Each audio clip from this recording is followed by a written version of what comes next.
যোৱা 22 মাৰ্চ তাৰিখে নাগালেণ্ড চৰকাৰে ধমক দি দাদাগিৰি কৰি একপক্ষীয়ভাৱে অন্যায়ভাৱে আমাৰ দৈয়াং অঞ্চলৰ অসমৰ কৃষকসকলক এখন জাননী দিলে আৰু জাননীখন পোৱাৰ পাছতে ৰাইজ কৃষকসকল প্ৰায় 1200 পৰিয়াল চিট ফাৰ্ম মেৰাপানীত আজি 1980 চনৰ পৰা জংঘল কাটি ইয়াত খেতি কৰি থকা 1200 পৰিয়ালৰ প্ৰতিনিধিয়ে একলগ হৈ পুলিচৰ সম্পূৰ্ণ বাধা নেওচি CRPFৰ দাদাগিৰি নেওচি মেৰাপানীত যোৱা 10 এপ্ৰিল তাৰিখে একেলগে প্ৰতিবাদ সাব্যস্ত কৰি আমি অসমৰ মুখ্যমন্ত্ৰীলৈ এখন স্মাৰক পত্ৰ দিলোঁ।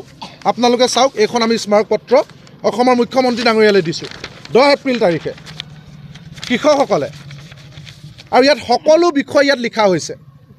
আৰু এটা কপি আমি CRPFৰ কামাণ্ডাৰ আৰু সীমান্ত উন্নয়ন দপ্তৰৰ মন্ত্ৰী, সীমান্ত দণ্ডাধীশ অৰ্থাৎ বৰ্ডাৰ মেজিষ্ট্ৰেট, জিলায়ুক্ত গোলাঘাট, স্থানীয় বিধায়িকা আৰু কৃষিমন্ত্ৰী সকলোলৈকে এখন মেমৰেণ্ডাম আমি দিছোঁ। মেমৰেণ্ডাম দিয়াৰ সময়ত খুদ বৰ্ডাৰ মেজিষ্ট্ৰেট, আমি সকলোৱে জানো যে সীমান্ত অঞ্চলত আটাইতকৈ ক্ষমতাশালী প্ৰশাসনিক বিষয়াগৰাকীয়ে হৈছে border magistrate. Border magistrate Merapani D ছেক্টৰৰ ৰাতুল ৰয় ডাঙৰীয়া খুদ তেওঁ প্ৰতিবাদকাৰী সন্মুখলৈ আহি আমাক ক'লে যে নাগালেণ্ডে একপক্ষীয়ভাৱে যিখন জাননী দিছে, যিখন জাননীৰ জৰিয়তে যুগ যুগ ধৰি আমাৰ কৃষকসকলে আজু ককাৰ দিনৰ পৰা খেতি কৰি অহা, জংঘল কাটি খেতি কৰি অহা চিট ফাৰ্ম মেৰাপানীৰ মাটিত খেতি কৰিব নোৱাৰিব বুলি ধমক দিয়া জাননীখন অবৈধ বুলি খুদ বৰ্ডাৰ মেজিষ্ট্ৰেটে আমাৰ আগত কৈছিলে, হয়নে? বৰ্ডাৰ মেজিষ্ট্ৰেটে ক'লে, আৰু তেওঁক আমি ক'লোঁ যে আপুনি অবৈধ বুলি মুখেৰে কৈ বহি আছে নে নাগালেণ্ড চৰকাৰলৈ আপুনি জনাই দিছে? তেওঁ ক'লে মই 2খনকৈ চিঠি লিখিছোঁ আৰু নাগালেণ্ড চৰকাৰে ৰিপ্লাই দিছে। আমি তেতিয়া তেওঁক ক'লোঁ যে আপুনি ইয়াৰ কপিবিলাক আমাক দিয়ক, কাৰণ নাগালেণ্ডে ফৰ্মেলি চিঠি দিছে ৰেফাৰেঞ্চ নাম্বাৰ দি, আমাকো তাৰ ৰিপ্লাই অসম চৰকাৰৰ পৰা কি দিছে লাগে। তেওঁ ক'লে মই আপোনালোকৰ হাতত তুলি দিম। তেওঁ আমাৰ পৰা 7 দিনৰ সময় বিচাৰিলে, হয়নে?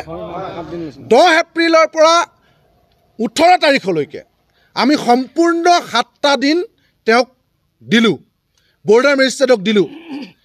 আৰু যেতিয়া যোৱাকালি 7টা দিন উকলি গ'ল, 8 নম্বৰ দিনত সোমালে, তেতিয়া বৰ্ডাৰ মেজিষ্ট্ৰেট ৰাতুল ৰয় ডাঙৰীয়াক আমি ফোন কৰিছোঁ, তেওঁ আমাৰ ফোন ৰিচিভ নকৰে। তেওঁ কাটি খাইছে।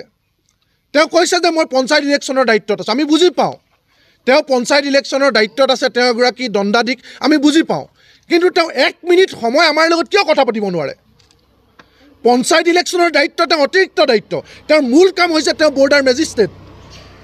তেওঁ আজি ৰাইজৰ সন্মুখৰ পৰা ফোন কৰোঁতে তেওঁ ফোনটো ৰিচিভ কৰি কৈছে যে মই বিশেষ এটা জৰুৰী কামত আছোঁ। এজন বৰ্ডাৰ মেজিষ্ট্ৰেট হৈ তেওঁ বৰ্ডাৰৰ মানুহ নিৰাপত্তাহীনতাত ভুগিছে। এই বৰ্ডাৰৰ মানুহক নগাই ভাবুকি দিছে, মাটি কাঢ়ি ল'ব বিচাৰিছে। এখন গণতান্ত্ৰিকভাৱে নিৰ্বাচিত চৰকাৰ আছে, তেওঁ এগৰাকী মেজিষ্ট্ৰেট, তেওঁৰ দায়িত্ব আছে যে এই অঞ্চলৰ মানুহৰ জীৱন আৰু সম্পত্তি নিৰাপত্তা দিয়া, এই অঞ্চলৰ মানুহৰ জীৱনৰ নিৰাপত্তা দিয়া, আমাৰ যাতে সম্পত্তি কোনো লোকচান নহয়, তাৰ দায়িত্ব তেওঁ আছিলে। তাৰপিছত তেওঁ এতিয়া কাটি খাইছে কিয়? কাৰ নিৰ্দেশত তেওঁ কাটি খাইছে? ৰাতুল ৰয় ডাঙৰীয়াই উত্তৰ দিব লাগিব। তেওঁ এতিয়া ফোন ৰিচিভ নকৰে। আমি 7 দিন সময় দিয়াৰ ভিতৰত এটা ভয়ানক ঘটনা আকৌ সংঘটিত হৈছে। আমি 10 এপ্ৰিলৰ পৰা 18 এপ্ৰিললৈকে 7 দিনৰ সময়সীমা দিলোঁ। ইয়াৰ ভিতৰত 16 এপ্ৰিলৰ দিনা, যি সময়ত অসমৰ মানুহ বিহু, বড়ো মানুহ বৈশাখ আৰু অসমৰ মানুহ ৰঙালী বিহুত ব্যস্ত হৈ আছে, সমগ্ৰ মানুহ ব্যস্ত হৈ থকাৰ সময়ত যি CRPFে আমি চিট ফাৰ্মলৈ গ'লে আমাক গতিয়াই উলিয়াই দিয়ে, যি প্ৰশাসনে সীমান্ত অঞ্চলত আমি গ'লে 2খন ৰাজ্যৰ মাজত সংঘাত হ'ব বুলি আমাক আঁতৰাই দিয়ে, সেই প্ৰশাসন, সেই CRPFৰ নাকৰ তলেৰে নাগালেণ্ডৰ এজন বিধায়ক আছুম বেমুক কিকন, ভাণ্ডাৰীৰ চুবুৰীয়া ভাণ্ডাৰী নাগালেণ্ডৰ MLA, NPFৰ এগৰাকী চৰকাৰত থকা বিধায়ক, তেওঁ লগত নাগালেণ্ডৰ বৰ্ডাৰ মেজিষ্ট্ৰেট, 7th NAPৰ অফিচাৰ আৰু লোথা লোৱাৰ ৰেঞ্জ পাব্লিক অৰ্গেনাইজেশ্যন আৰু লোথা লোৱাৰ ৰেঞ্জ ষ্টুডেণ্ট অৰ্গেনাইজেশ্যন, 2টা সংগঠনৰ মানুহ আপোনালোক সকলোৱে জানে যে তেওঁলোকে আহি এই CRPFৰ সন্মুখত অনায়াসে আহি তেনেকৈ ফটো মাৰিছে।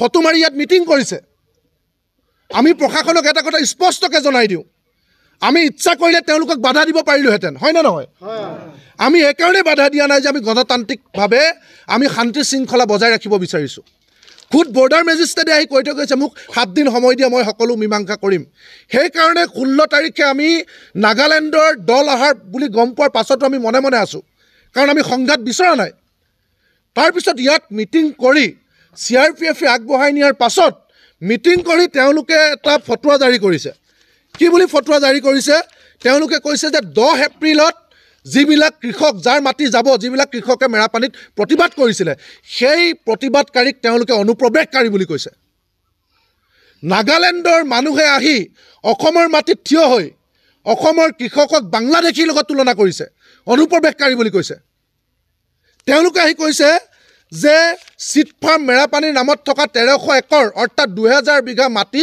সম্পূৰ্ণ আৰু 100% নাগালেণ্ডৰহে অধিকাৰ আছে তাত অসমৰ এজনো কৃষকে 1 ইঞ্চি মাটিও নিজৰ বুলি ক'ব নোৱাৰিব বুলি ভাবুকি দিছে নাগালেণ্ড কোনো যদু মধু হৰিয়া হয় কোৱা নাই নাগালেণ্ডৰ চৰকাৰৰ থকা খুদ বিধায়ক কিকনে আহি কৈছে বৰ্ডাৰ মেজিষ্ট্ৰেট লৈ আহি কৈছে যে 1300 একৰ মাটি চিট ফাৰ্মৰ নামত থকা যি মাটি আমাৰ কাজু ককাৰ দিনৰ মাটি যি মাটিত আমাৰ মানুহে যুগ যুগ ধৰি খেতি কৰি আহিছে সেই মাটি যি মাটিক লৈ সুপ্ৰিম কোৰ্টত কেছ চলি আছে 1988 চনৰ পৰা সেই মাটিত তেওঁলোকে প্ৰথমতে আমাক উঠি যাবৰ কাৰণে ভাবুকি দিলে তাৰপিছত জেউৰা দিলে প্ৰশাসনৰ নাকৰ তলত তাৰপিছত আহি ইয়াত মিটিং কৰি ভাবুকি দিছে যে ইয়াৰ 1 ইঞ্চি মাটিও তহঁতি নিজৰ বুলি ক'ব নোৱাৰিবি আৰু যিসকলে ইয়াত